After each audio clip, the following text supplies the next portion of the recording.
সালাম কি পায়ে হাত দিয়ে হয় না মুখ দিয়া? আমার বুঝে আসে না পায়ে হাত দিয়ে আবার সালাম কেমনে হয়। যদি পায়ে হাত দিয়ে সালাম দেওয়া হয় তাহলে আমার একটা প্রশ্ন হলো, আল্লাহ কোরআনে বলেছেন ইযা হুয়িতুম বিতাহিয়াতিন ফাহাইয়ু বিআহসানা মিনহা আও রুদ্দুহা।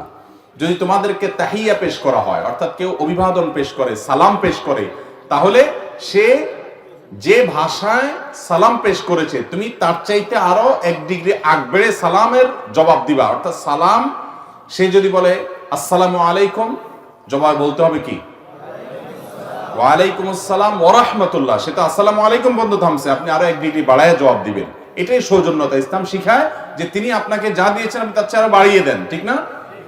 আর যদি সেটা না দিয়ে পারেন তাহলে সেক্ষেত্রে যা দিয়েছে কমপক্ষে তা ফেরত দিবেন। এখন আমার প্রশ্ন হলো, ধরুন জামাই শ্বশুর বাড়িতে গেছে, এখন সবাই বলতেছে শ্বশুরের সালাম করেন, তো সালাম করতে গিয়ে জামাই শ্বশুরের পায়ে হাত দিল, শ্বশুরের পায়ে হাত দিল, 2 হাত 2 পায়ে ছুঁয়ে সালাম দিল। জামাইয়ে কারে দিল? শ্বশুরকে দিল। এখন আল্লাহ তো বলছে যে কেউ যদি তোমার সালাম দেয় সে যদ্দুর দিয়া সালাম দিবে তুমি তার চেয়ে বাড়ায়া দিবা। এখন জামায়াত তো শ্বশুর মিয়ার পায়ে হাত দিয়ে সালাম দিছে, শ্বশুর মিয়া কোথায় হাত দিবে? বুঝেন না কথা? সালামের জবাব দেওয়া লাগবে না? এখন আপনি যদি বলেন না শ্বশুর মিয়া মুখ দিয়ে দিবে না, তাহলে তো হবে না। তাহলে জামাইয়ের এত কষ্ট কেন দিবেন? সে হাত দিয়া যদি সালাম দেওয়া লাগে তাহলে শ্বশুরের হাত ব্যবহার করতে হবে। সে গেছে পা পর্যন্ত নামছে, শ্বশুর কোথায় নামবে বলেন? এবার জামাই তলা হাতান লাগবে না সালামের জবাব দেওয়ার জন্য? এটা আবার কেমনে সালাম হয়? পা ছুঁয়ে কখনো সালাম হয় না।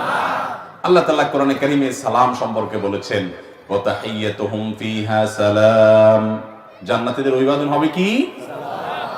সালামুন কাওলাম মির রাব্বির রহিম।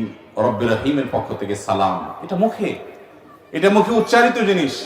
নবী সাল্লাল্লাহু আলাইহি সাল্লাম শিক্ষা দিয়েছেন সালামের, আসসালামু আলাইকুম ওয়া রাহমাতুল্লাহ, তিনি সালাম শিক্ষা দিয়েছেন।